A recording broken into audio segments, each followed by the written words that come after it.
جب حضرت ابراہیم علیہ السلام نے حضرت اسماعیل علیہ السلام کے ساتھ مل کر خانہ کعبہ کی تعمیر کی تو آپ کی تبلیغ سے قبائل جرہم و کتورہ نے دین ابراہیمی قبول کر لیا اور اللہ کو ایک خدا مان لیا۔ حضرت ابراہیم علیہ السلام کے بعد حضرت اسماعیل علیہ السلام کے اثر سے بعد میں مکہ آباد ہونے والے بھی دین حنیف یعنی حضرت ابراہیم علیہ السلام کا دین قبول کرتے رہے۔ تب آل اسماعیل سمیت تمام قبائل مکہ صرف ایک واحد خدا کی عبادت کے قائل تھے اور خانہ کعبہ کا تقدس پوری طرح سے قائم تھا۔ لیکن جب حضرت اسماعیل علیہ السلام کی وفات کے بعد پھر کوئی نبی اہل مکہ کی رہنمائی کے لیے مبعوث نہ ہوا تو آہستہ آہستہ ان میں شرک و گمراہی پھیلنے لگی۔ پچھلی ایک قسط میں ذکر کیا گیا ہے کہ جب مکہ میں قبیلہ ایاد و بنو خزاعہ یکے بعد دیگرے حملہ آور ہوئے تو بنو اسماعیل کے کئی قبائل کو مکہ چھوڑنا بھی پڑا۔ تب یہ لوگ برکت کی غرض سے کعبہ کا ایک پتھر بھی اپنے ساتھ لے گئے۔ کعبہ سے نسبت کی وجہ سے وہ اس کی بہت تعظیم کرنے لگے۔ اس تعظیم کا اثر یہ ہوا کہ آہستہ آہستہ آنے والے وقت میں ان کی آل اولاد نے خود اسی پتھر کو معبود مجازی کا درجہ دے دیا۔ اس طرح ان میں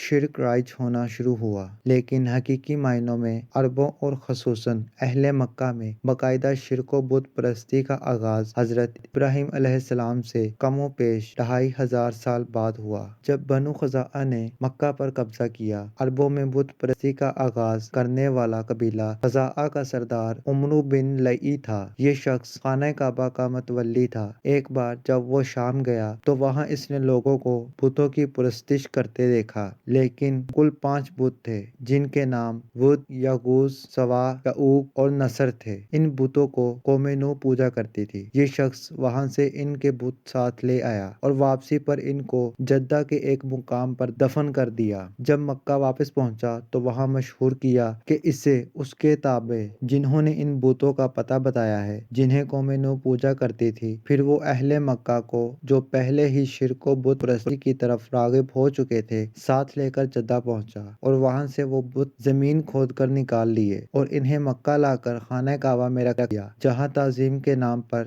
ان بتوں کی عبادت شروع ہو گئی اور ان بتوں کو مختلف خدائی صفات کا مالک تصور کیا جانے لگا۔ آہستہ آہستہ اہل مکہ خود نئے نئے بتوں کو ڈھالنے لگا اور تب بہت سے ایسے بت بنائے گئے جنہیں آنے والے دور میں مشرکین عرب میں بے پناہ اہمیت حاصل ہوئی۔ چونکہ کعبہ کی وجہ سے مکہ پورے جزیرہ نما عرب کا مرکز تھا، تو جب باہر سے مختلف قبائل کے لوگ حج کے دنوں میں مکہ آتے تو وہاں ان بتوں کی پرستش ہوتے دیکھ کر تو واپسی پر ان بتوں کی شبیہیں بنوا کر ساتھ لے جاتے اور اپنے علاقے میں ان کو نصب کر کے ان کی پوجا شروع کر دیتے۔